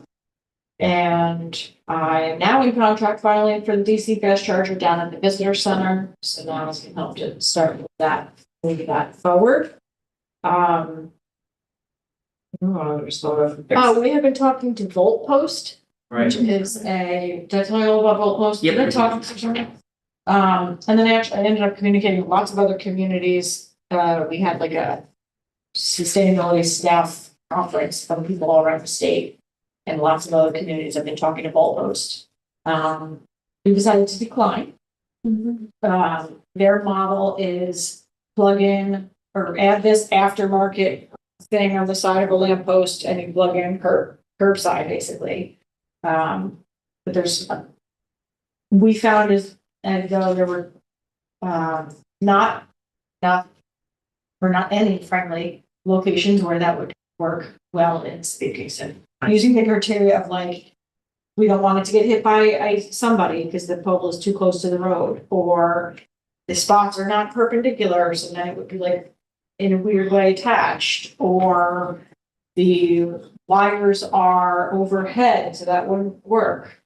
Right? Yeah. Or there are decorative poles, and it's not conducive to it, or whatever. So unfortunately, it's not gonna work here. Is there something else we I'm sure you were asking? Well, I was just gonna reiterate, I think you said it in the beginning, but those electric packers, like the garbage trucks, they're gonna be set up so that they feed electricity back into the grid. Yeah, here you go. Oh, so It's a BPG. We got our little BESS going. Yeah, that's so cool. We're doing BTG, goes vehicle to grid, and we are working with a vendor named Round Trip EV. They're putting in the charging stations, and then they also helped us secure a good amount of money to reduce the cost of the vehicles. But as part of that contract, we're doing a V2G, and we get 50%, and they get 50%. Are they just being? I don't know that New York has like a specific B2G tariff. Do we? I think it just operates like any other resource. Any other battery? I know 3 things about V2G. The letters B, 2, and G. It is it's very uncommon. And what in my if it's a letter? understanding. Usually you hear it referenced Like, as Michael. there's This is like- coming. It's cool. Be possible. It's a really Everybody's like still talking about it as if it's the future of everything, but it hasn't been adopted in that many places. Baltimore, I think, is doing a pilot under their Baltimore General Electric municipal utility that has like a specific B2G, like, I guess, like practice thing for the utility. Like the utility is learning how to operate with these things. But yeah, they're pretty rare, so that's very cool. Yeah, well, I mean, all of this is kind of like, I hope this works out, right? We're buying electric packers, which need to not run out while they're doing their job. They need to be charged the morning of, otherwise we will not be picking up trash, like. Yeah. Like, there's a lot of things. Somebody unplugged the truck, they're just like, well, no garbage pickup. It's a real bonus to our fleet electrification plans though, because it's a tube plug fast charger, right? That we're gonna be getting. So suddenly all of our vehicles in town that like everyone's always fretting about how charged they are, it's like we can just hop up to DPW and charge it. Right. We'll see. 20 minutes. We'll see if that's something good. As long as the chargers, the packers are. Right, if they're out, If yeah, they're if they're out and about. So still a lot of nuances we need to figure out, but, pretty darn exciting. Yeah. Clean mobility, I don't know if there's anything. Grant was saying the application was submitted, so my understanding is that there was a certain amount of money that was allocated to Hudson Valley communities, and we might be one of the only communities that actually were able to submit. The turnaround was in like 2 weeks or something between the completion of the first round where you made the report to the second round, which is the application for the funds to actually implement whatever clean mobility plan. We were able to submit for that second grant, so we'll see. That's all I Did you know. find out about that? You don't know? Okay. All right, the Community Preservation Fund is continually getting funded. We're at $242,000, which is super. Also, I will be presenting on the Community Preservation Fund at the conference on Friday, because I didn't think it was enough to just put the conference together. I thought I should also present at the conference.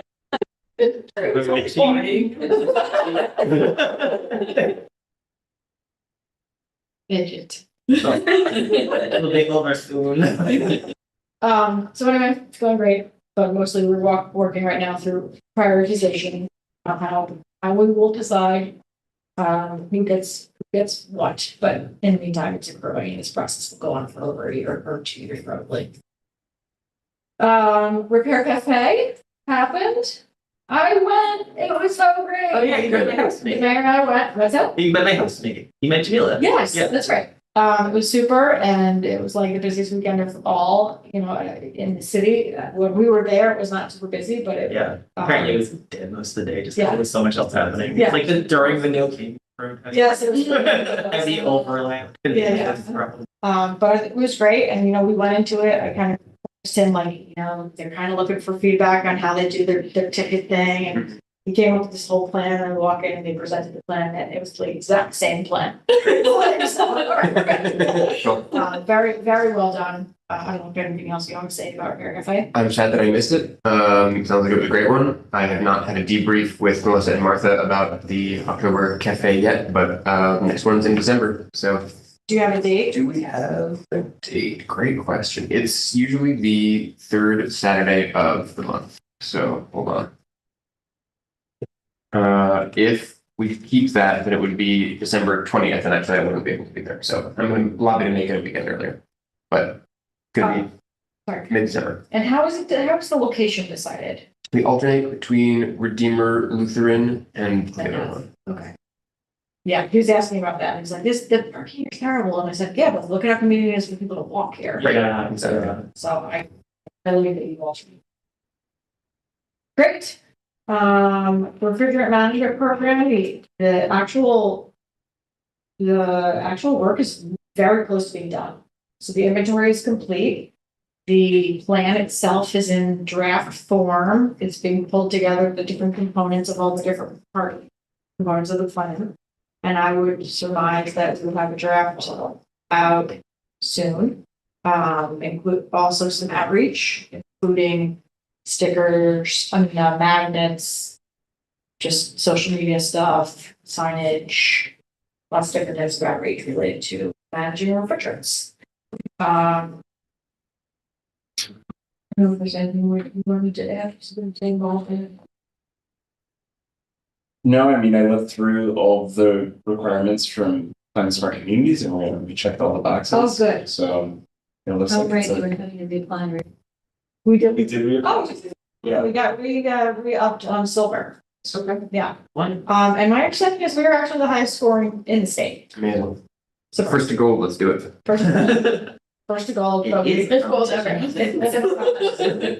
Yeah, there was a press conference in Kingston itself to announce all the awardees, and we hosted it, and Cool. Yeah. One more quick update about Repair Cafe.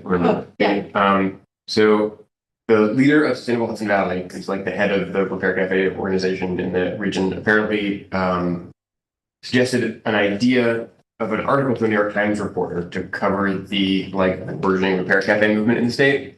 They did it. They wrote an article. They went to a bunch of repair cafes in the city and upstate, took a bunch of photos, and then failed to mention Hudson Valley Repair Cafe anywhere in the article at all. Oh, dang.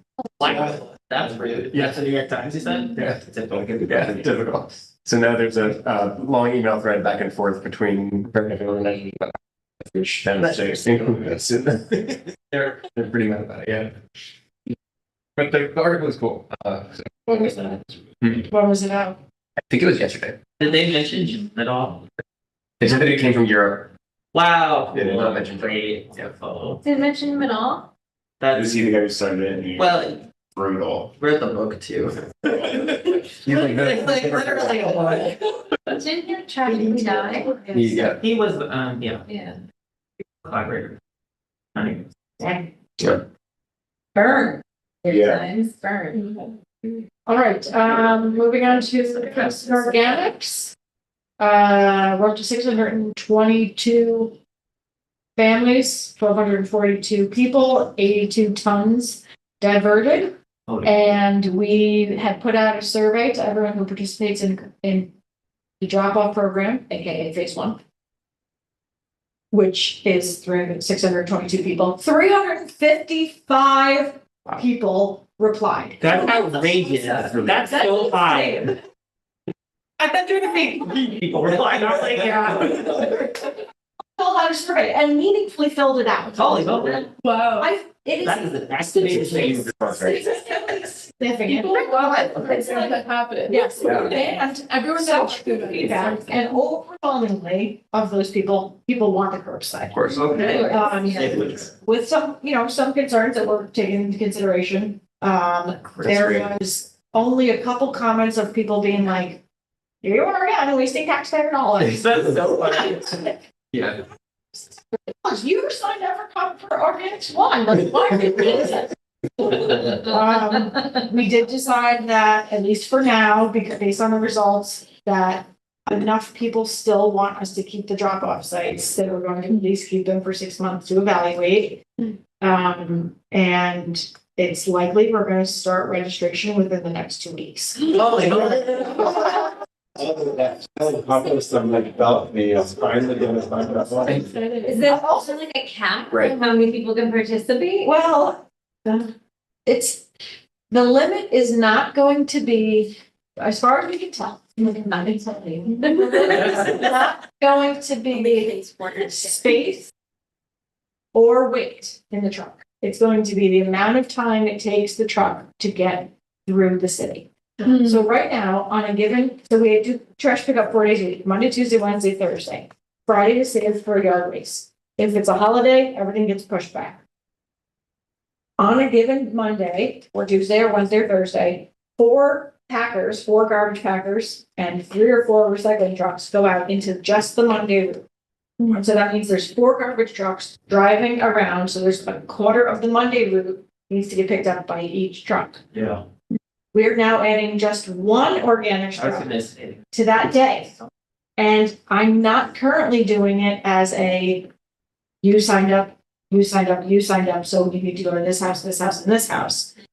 I'm doing it, drive every single road and look for the green buttons. That sounds like a nightmare. What if you did like the corners of the blocks, there was like a bigger bucket on trash day or something. That way they wouldn't have to. Then stop who's their responsible?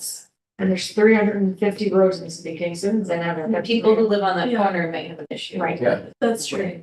So it could be the case that all that changes. And I just continually make a map, but that means that the driver has to have the accurate map of that day and know exactly where to go, which is not gonna be easy to do.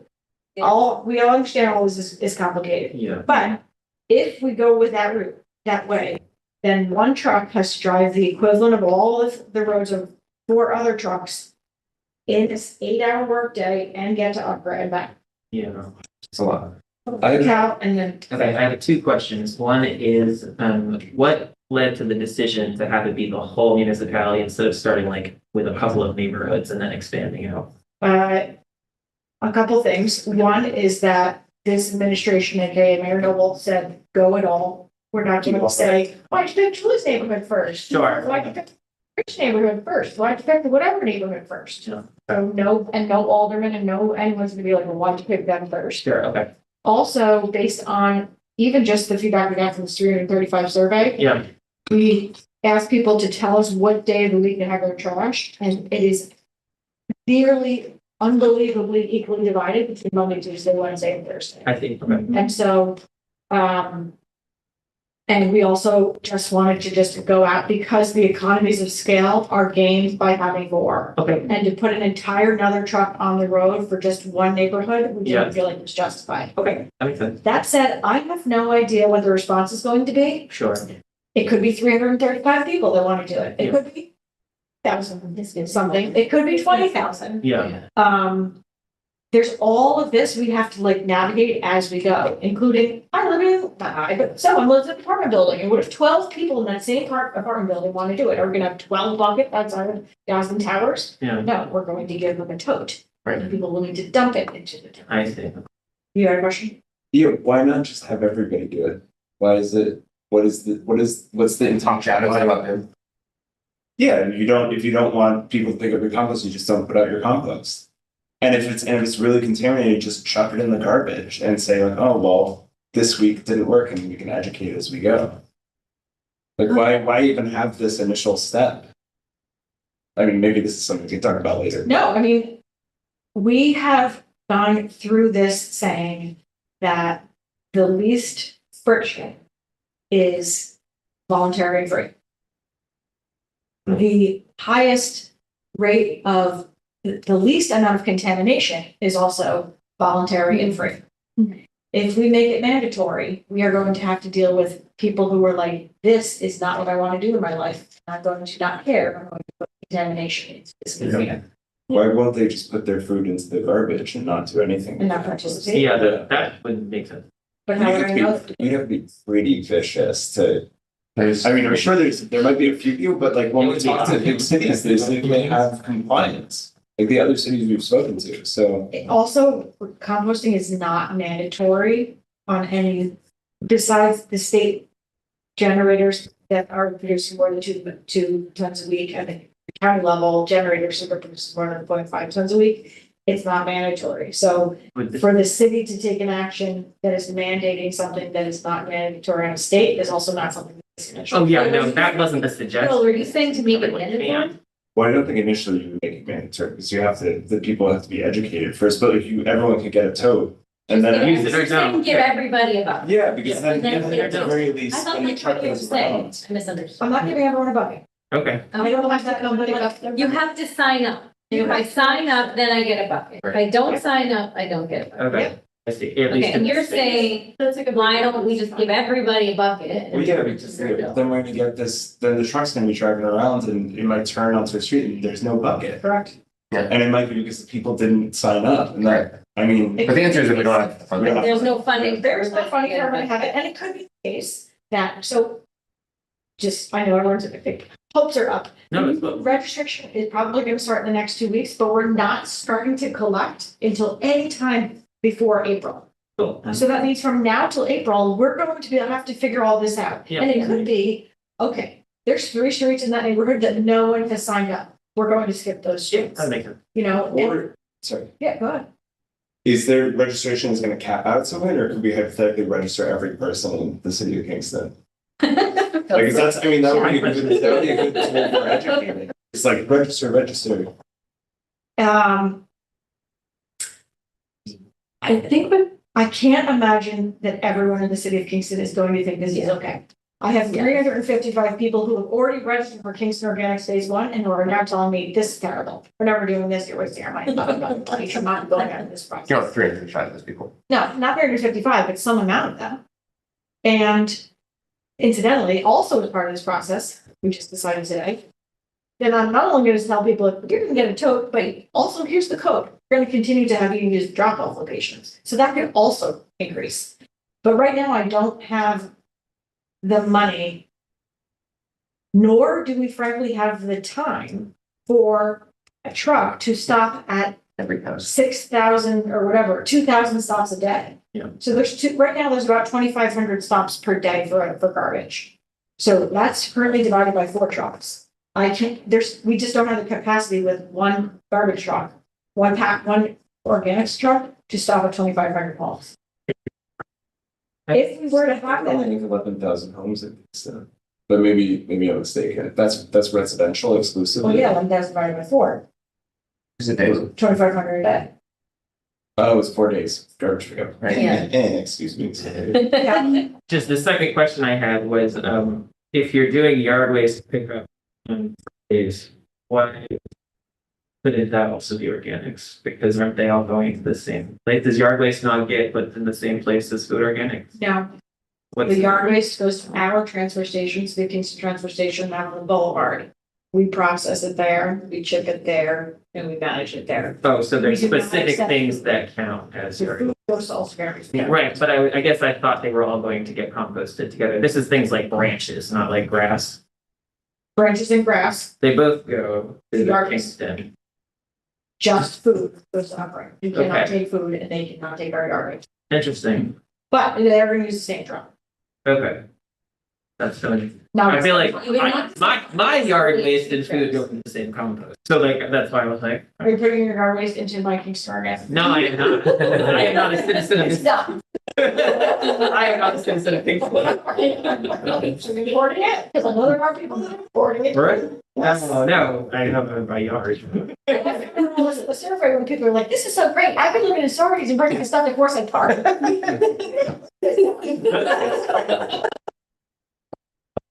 So I think it's kind of an interesting challenge to have a map of signed up houses and see if there's some kind of route optimization thing. I'm Yes. interested in helping with that. Friendly. If you have, I fully understand all that, however, that route optimization, like, in order to do a route optimization of doing that, I would have to have, and maybe this hasn't been the case, I would have to have, this is the deadline for registering. Yeah.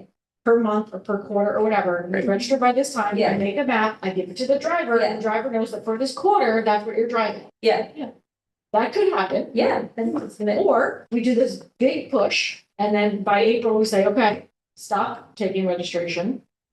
And we make a route an optimized route at that time, and maybe that will happen. Like right now, I can sit here and say, we're using one truck, we're going 4 days, we're driving every road, we're gonna do this, but like. It has changed 700,000 times Sure, you don't since, know what's gonna happen. since the beginning, I don't know what's going to happen. quarterly registration and a new map every quarter sounds like a whole thing of this to me. And we have people that can, so like, I appreciate you offering, Yeah. but. This is all to say, it's happening and it's exciting and I don't know what it's gonna look like. So, Also, big props to Kat for reading the letter. Oh, yeah, no problem. I don't think it was necessary.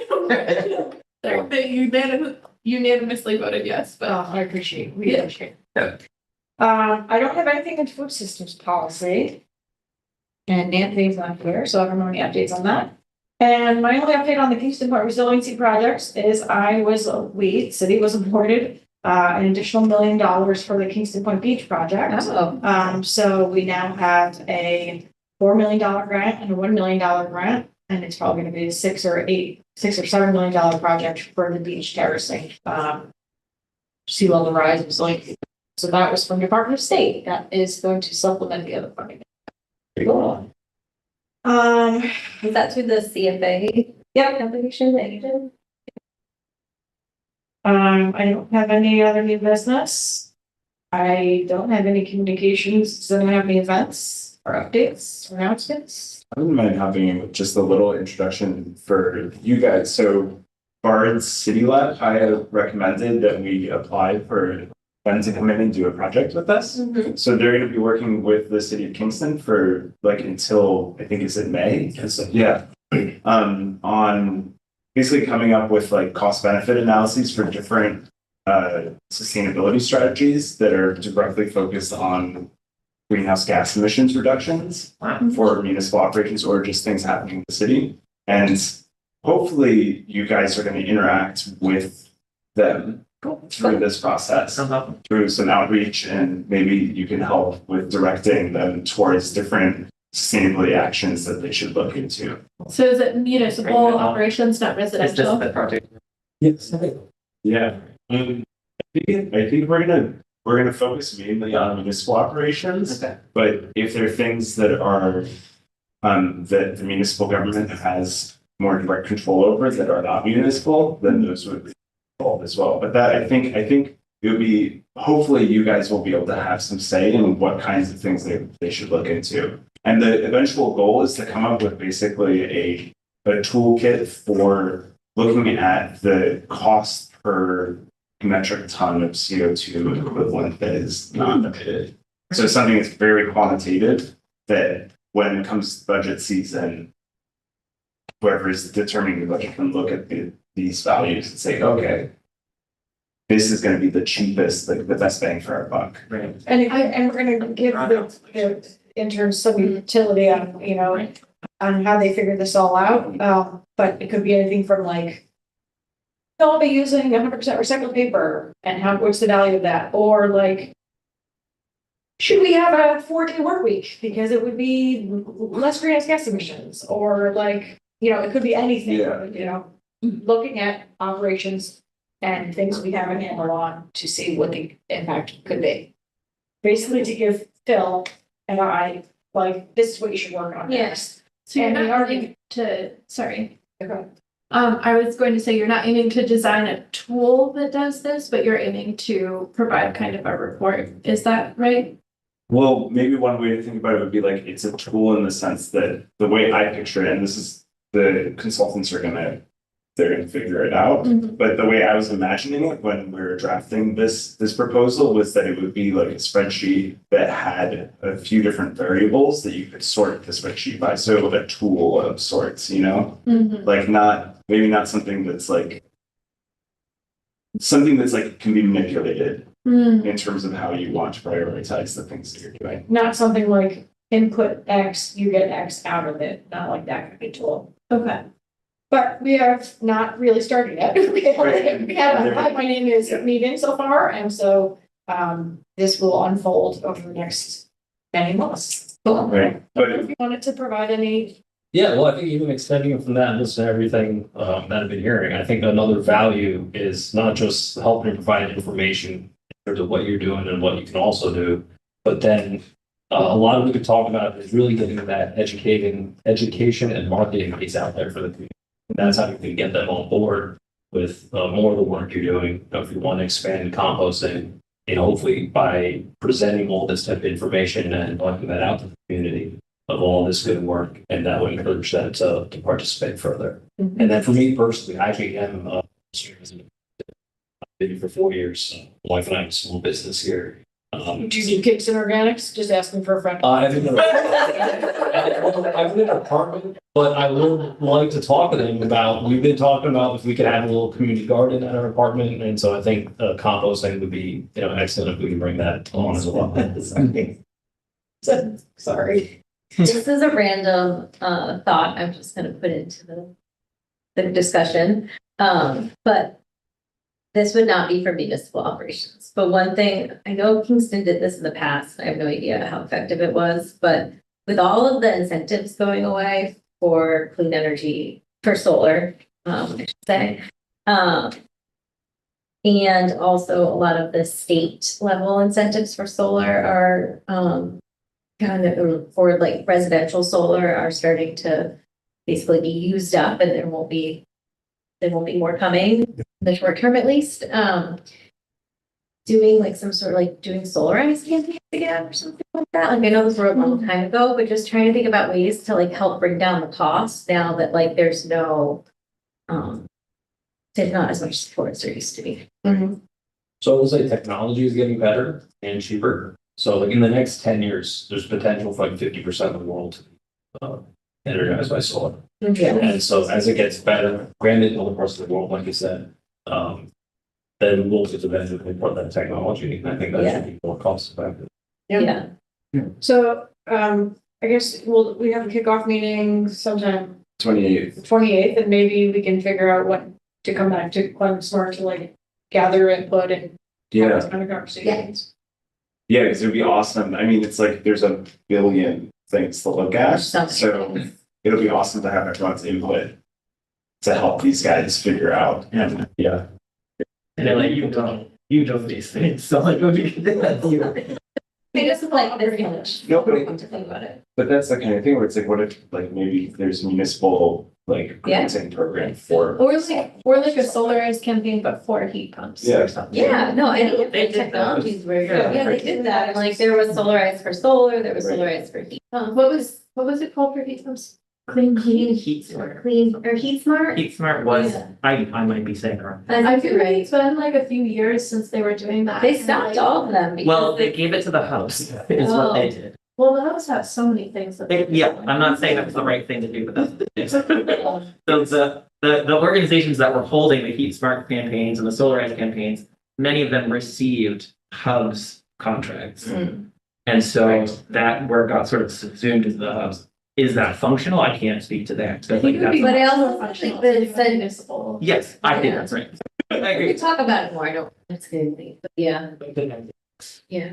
Other than electrical, so I also have sat in on the live well committee meetings. Yeah. So a lot of, some of the products that they're working on, they bring sources as make more walkables. Yeah. Yeah. And that can reduce, Oh, totally. cars. Right. So yeah, emissions out. So there's other ways that can. And and Electric vehicles. right, and that's the basic emphasis, like, for example, electric vehicles, like the federal government or ARCO Yeah. or something like that have looked at like the cost per ton of CO2 emissions reduced, and it's hundreds of dollars when it's an electric vehicle. Right, That's a lot of money. yeah. Yeah. Like when we switch to renewable diesel, it's averaging around $160 per ton of CO2. It's not emitted. But I So mean, all these things, they Yeah. like there's a quantitative Fine, value build it, yeah.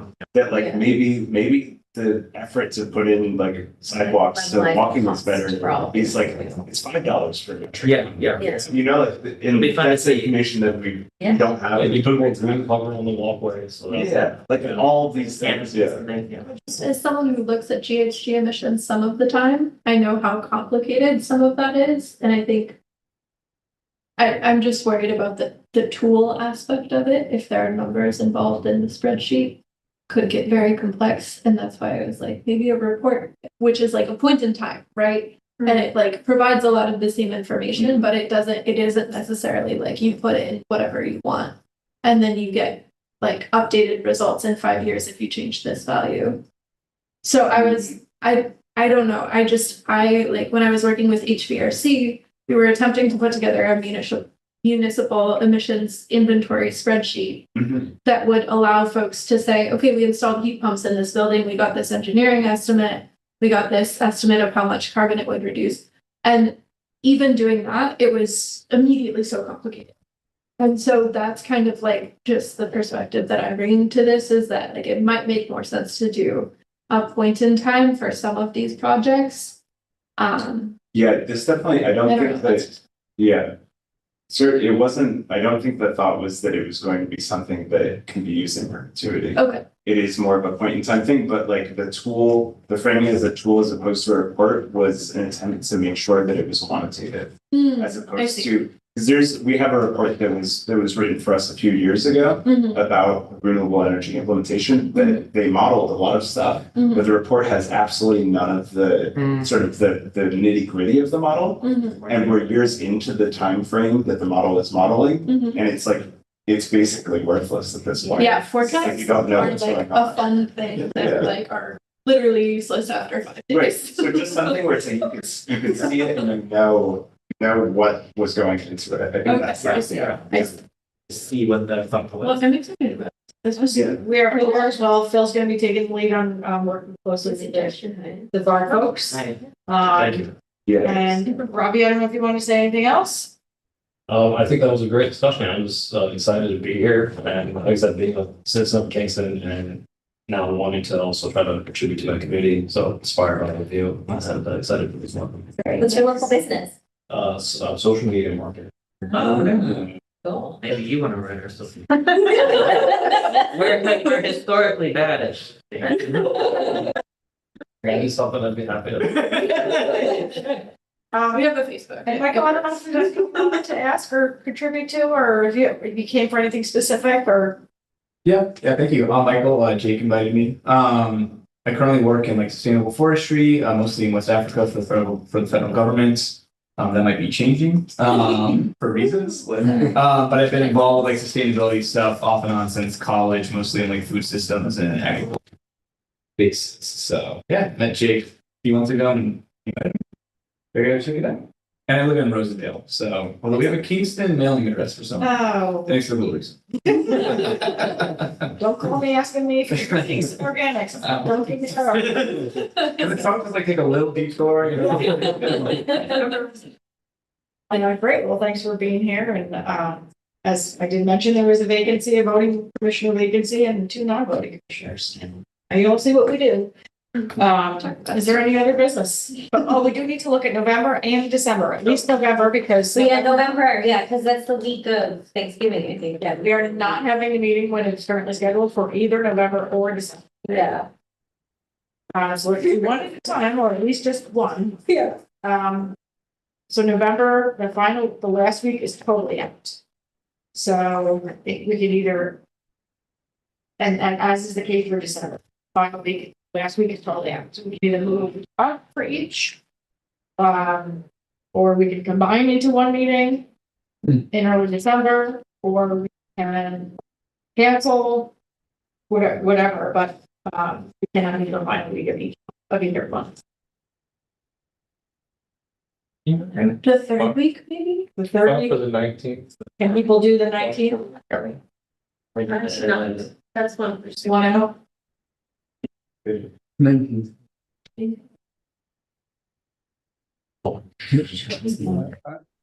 I won't be there on the 19th, but I don't know that I have to be. I can go back to the YouTube and, get the minutes done that way. Okay. Okay, so we have quorum. We're gonna do 11/19. Let's look at December now, just because I don't like to play that game. Okay, so actually the last week is out, but I really meant the 24th to the 31st is out. So we can either do the 17th or some other time. I'm available as somebody. 17th, was it? We can do that. Yes. This would be cool. Usually we have cancel here. It would be cool to be able to. 12/17, anyone that knows they're not available? Kevin, 12/17. If you're talking, you're muted. It should be okay for in December. Yeah, the issue with November is I'm okay in the morning for the meeting that we have in the morning, but not the afternoon. There's something else happening. Okay. Yeah. All right. So we'll sort it out. Okay. Is anyone posting to social media besides Melissa? Speak quietly so our guest who does social media doesn't hear. No, okay. I mean, we're doing great on social media, right? Everybody, I saw that. Man, I can't wait to see all the followers that we have as of that. So they're called followers. All right, is there any other business? Julie, I have an unrelated question. Is Bose's coming to the, they're gonna do a campus at the old IBM? Yes, they already have. Oh, they've done it. I think they had a ribbon cutting. Maybe the ribbon cutting was for building it. Or maybe the ribbon cutting was for opening it. I think it was for opening it. I think it's for I opening think I it. saw it in the I think it's picture. open. I don't know, that's not in our jurisdiction. Is the Daily Freeman a physical paper? It is. Yes. They won't bring it to my house. Any other random questions before we adjourn? How about social media postings? Did we cover that? Or did I, No, we have not. that'd be the last thing. We don't, Melissa's not here, she's the one who does it. Okay, Well, then- when you launch Kingston Organics, would you want that posted? Yes. I mean, there's things that we can post, but if no one in this room is posting, then this conversation is irrelevant. Yeah, we'll put that in the conditional tense. Yeah, may be posted, okay. Is there any other business? I move to adjourn. Is there a second? Seconded. Any discussion? All in favor? All right, adjourning at 7:07, that was Cal and Jake. Thank you. Okay. Thank you, Ryan. Silly, can I actually take your copy? A lot to have heard orally. Yeah, yeah. It's good, it's just, it's not a good time. Yeah. I did record.